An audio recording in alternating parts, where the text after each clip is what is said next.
Have you ever stopped to wonder if it's actually possible to love someone for an entire year and still have no idea who the person sleeping right next to you really is?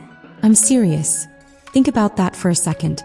You share a bed, you share meals, you build a life, but the whole thing is just a carefully constructed set, and you're the only one who doesn't know the play is a lie. That is exactly the psychological nightmare Bill Hamilton is waking up to right now in Fairmont Crest. For months, we have watched this man walk around with a level of tunnel vision that felt almost painful to watch. It wasn't just that he missed the red flags. It's like he was actively colorblind to them. He wanted the picket fence and the perfect wife so badly that he just ignored the fact that Hayley was essentially a ghost story disguised as a human being. But this week, the mask doesn't just slip. It falls off, shatters on the floor, and the truth that comes out is honestly more terrifying than the lies ever were. So, let's get into the absolute mess that is the Hamilton household. Bill is finally, and I do mean finally, starting to ask the kind of questions that should have been asked during their first date. He's digging into Hayley's past, and the sources tell us he's looking for specifics. He knows the broad strokes, or at least the version of them she sold him, but now he wants the receipts. My take on this? Bill didn't start asking because he suddenly became a master detective. He started asking because the bad vibes were getting too loud to ignore. You can only ignore a shiner and a mugging for so long before your gut starts screaming at you. The funny thing is, instead of going to the actual police, he goes to Joey Armstrong. Think about the irony there. Bill is so desperate to protect his wife that he turns to a corrupt casino owner to find out if she's a criminal. It's like hiring a shark to see if there's blood in the water. He wants a man like Joey to serve the mugger up on a platter, not realizing that the person responsible for the mess is sitting right across from him at the dinner table. While Bill is playing investigator, Hayley is absolutely spiraling. She's caught between a rock and a very expensive place. On one hand, she's got Lynette Wise squeezing her for everything she's worth. Lynette is the ultimate opportunist. She's already scored a luxury hotel room and Hayley's engagement ring, and now she's got a top law firm working for her pro bono. And Hayley? She's just a pawn in her own game now. The psychological weight of this is massive. Hayley isn't just a bad person.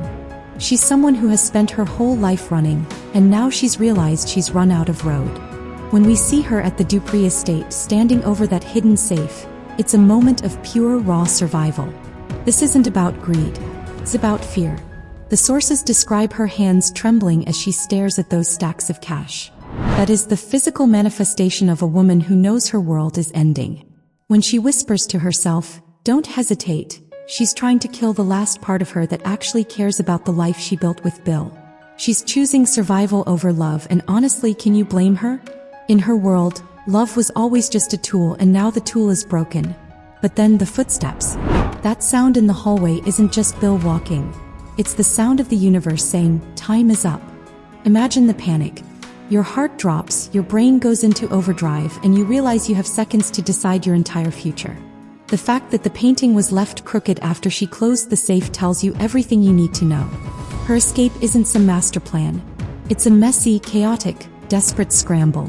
When Bill catches her in that dim hallway and tells her to move, the dynamic shifts instantly. He's not the oblivious husband anymore.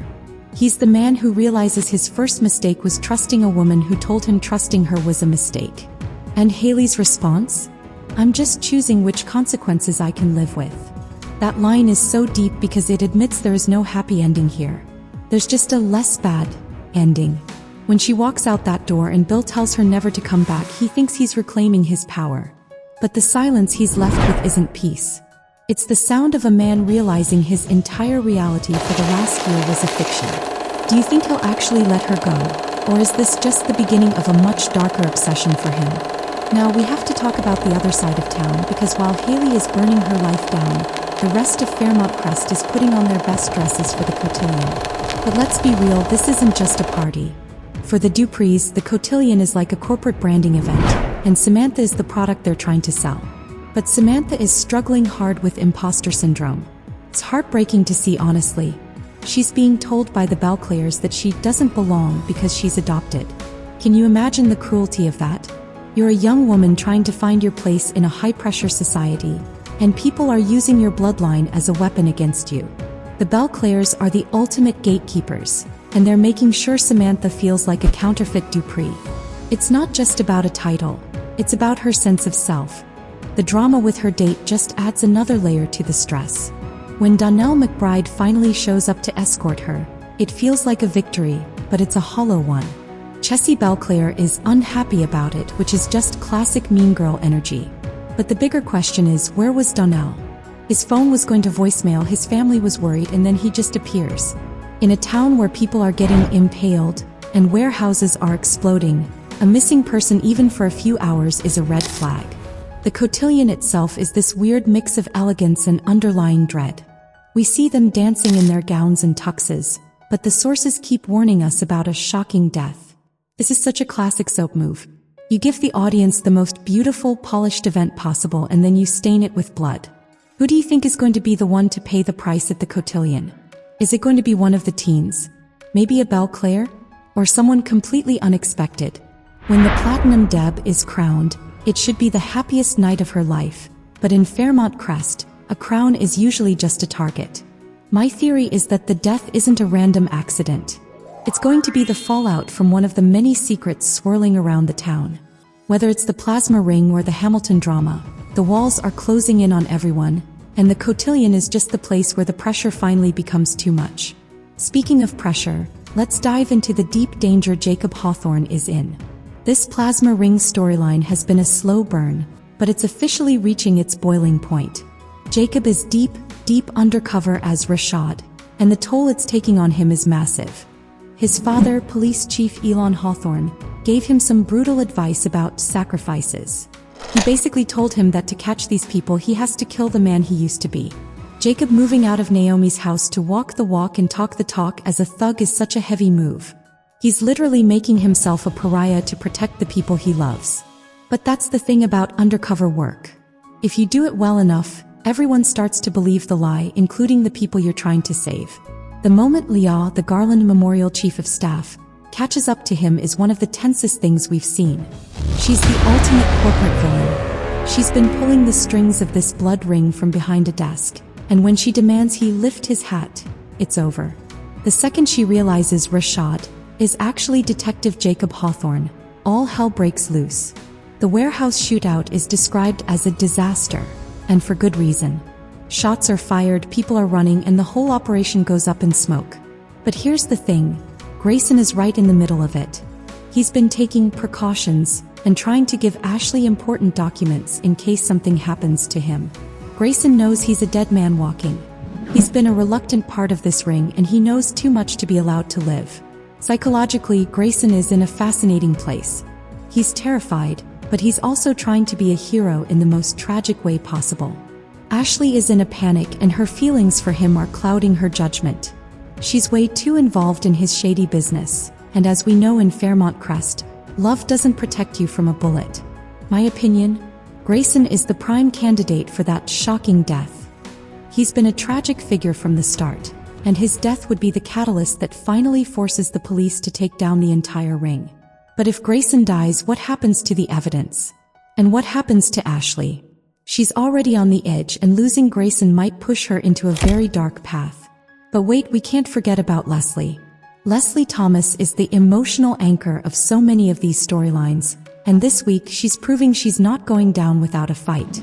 She's been clashing with Anita, and the stress of their chat actually caused Anita to collapse in the middle of the country club. Can you believe the audacity of Anastasia Belclair, though? Instead of helping, she's basically using Anita's medical emergency as gossip fuel. It's disgusting, but it's so typical of that high society world. They see weakness and they pounce. Anita's struggle with her health and her past is one of the most grounded parts of the show, and seeing her open the door to her past with Tracy is going to be emotional. There's this recurring theme of identity everywhere right now. Hayley is shedding hers. Jacob is hiding his. Samantha is fighting for hers. And Anita is facing the reality of hers. Why are these people so obsessed with the gates they build around their lives?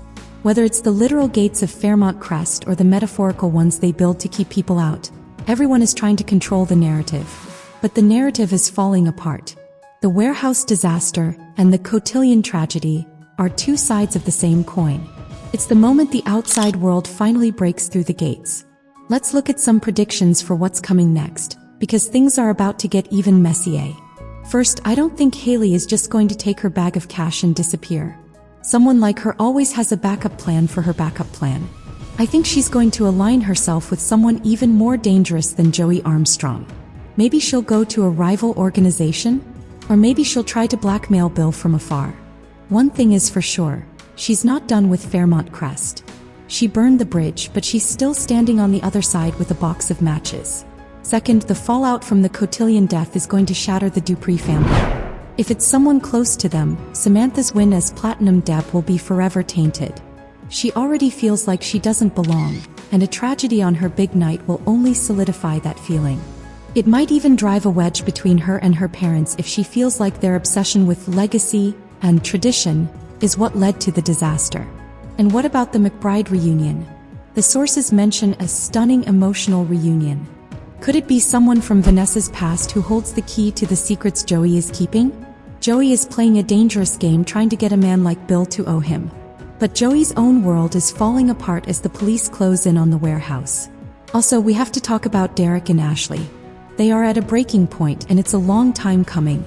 Derek has had Grayson's number from the start, and he's tired of watching Ashley risk her life and career for a guy who's neck deep in a criminal blood ring. Their confrontation is going to be raw. Is love enough to carry them through this? Honestly, I don't think so. In Fairmont Crest, love is usually the first thing that gets sacrificed when the stakes get this high. Ashley's heartbreak is going to be a major storyline in the coming weeks, and it's going to be interesting to see if she turns toward the light or if she lets the darkness of Grayson's world consume her. And then there's Leah. She's the one I'm most worried about. She's smart, she's powerful, and she's cornered. A cornered animal is the most dangerous kind, and Leah has the resources of a major hospital behind her. She's already confronting Derek about his hesitation regarding Grayson. She's tightening her grip, but she's also unraveling. The Gatekeepers podcast pointed out that everybody in this blood ring investigation keeps loudly exposing themselves, and they're not wrong. For a secret criminal organization, they're not very good at being secret. But maybe that's the point. Maybe they've been in power for so long that they've become arrogant. They think the gates will always protect them. I want to hear what you all think about this absolute chaos. We've got so many moving parts right now, and it feels like everything is heading toward a massive collision. Do you think Bill was right to let Hayley walk away, or did he just let a dangerous person escape to cause more trouble later? I mean, think about it. He knows she's a liar, he knows she's a thief, and he just let her walk out? Is that mercy or just exhaustion? I lean toward exhaustion. He's a man whose heart has been shredded, and he just wants the bleeding to stop. And what about the shocking death? I'm putting my bets on Grayson, but what if it's someone else? What if it's a member of the Dupree family? That would change the entire show. The sources say, death rocks Fairmont Crest, and you don't use words like that for a minor character. It has to be someone whose absence will be felt in every single storyline. Could it be Elon? Or maybe even Anita? The thought of losing Anita is too much, but her health has been a major focus, and a tragedy at the Cotillion would be the ultimate soap opera gut punch. Is Jacob in too deep? His dad warned him about the sacrifices of undercover work, and now he's lost his home, his identity, and his cover is blown. How does he even come back from this? He's essentially a man without a country right now. If he manages to survive the warehouse shootout, he's still going to have to answer for everything he did as Rashad. The psychological toll of that is going to be fascinating to watch. Does he go back to being the straight-laced detective, or has the darkness of the plasma ring changed him forever? The more I look at these sources, the more I realize that Beyond the Gates is doing something really special with these characters. They're not just tropes. They're people making impossible choices in impossible situations. Whether it's Hayley choosing which consequences she can live with or Jacob choosing to lose himself to save others, it's all about the cost of living in a world defined by gates. Those gates are meant to keep the bad stuff out, but they also keep the secrets in. And when the secrets get too big, the gates don't protect you, they just trap you. I'm also curious about the McBride family. The reunion and the tough questions Donnell is asking Vanessa suggest that there's a whole other layer of secrets we haven't even touched yet. Vanessa has been trying to define the line between sex and something more with Joey, but Joey is a man who doesn't seem to have any lines he won't cross. Is she setting herself up for a heartbreak that will make Ashley's look like a paper cut? Vanessa is a strong woman, but Joey Armstrong is a different kind of beast entirely. The next few episodes are going to be a literal roller coaster. We've got hard truths, fateful choices, and emotional wreckage on the menu. Every single character is at a crossroads. Nicole is weighing a decision that could change her life. Doug is scrambling to cover his lies. And Leslie is just getting started. If you thought she was a force of nature before, just wait until she realizes her back is against the wall. She's going to fight with every single thing she has, and I pity anyone who gets in her way. So here's my challenge to you. If you were in Hayley's position standing over that safe, would you have taken the money and run? Or would you have stayed to face the man you claimed to love? And if you were Bill, would you have let her go? There's no right answer, but the debate is what makes this show so addictive. We love watching these people fail because it makes us feel better about our own messy lives. But man, Fairmont Crest takes messy to a whole new level.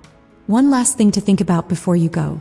If the plasma ring is literally draining the life force from the community, what is the Cotillion draining from the Duprees? Is the price of prestige worth the tragedy that follows? It's a heavy question for a soap opera, but that's why we're all here. We're looking for the truth beneath the glamour. And this week, the truth is coming out whether Fairmont Crest is ready for it or not. Thanks for watching, thanks for being part of this community, and I cannot wait to hear what you think about Hayley's great escape and Jacob's deep dive. This is where it all changes. This is beyond the gates. I'm telling you, that shootout at the warehouse is going to be the scene everyone is talking about for the rest of the year. The way the sources describe it, all hell breaking loose. It sounds like a movie. And Jacob is the heart of it all. He's the one who has the most to lose, but he's also the only one who can truly stop the bleeding. If he makes it out, he's a hero. If he doesn't, he's a martyr. Either way, Fairmont Crest will never be the same. And Bill is going to have to live with the fact that his wife was a ghost he chased until he caught her, only to realize he never wanted to catch her in the first place. The irony of that is just, it's perfect. It's tragic. It's soap opera gold. See you guys soon for the fallout. Keys to his own destruction to the one person who could actually ruin him? Think about it for a second. Is Dr. Monica really the bridge Ted needs to cross back into Shanice's heart? Or is she just a gatekeeper who has already decided he isn't even worth the trouble? We have to dive deep into this crazy chess match because Ted asking Shanice's aunt to put in a good word for him sounds sweet on the surface, doesn't it? But in the world of Fairmont Crest, sweet is usually just a sugarcoating for a massive disaster. Let's get into why this big idea might be the biggest mistake Ted has ever made.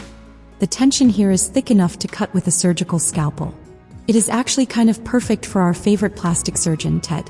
Right now, Ted is standing in the middle of the wreckage of his relationship with Shanice Johnson. Why is that? Well, it's because Ted decided to play the hero for his ex-affair partner, Leslie Thomas. He basically rewarded Leslie's toxic, boundary-crossing behavior with kindness and compassion.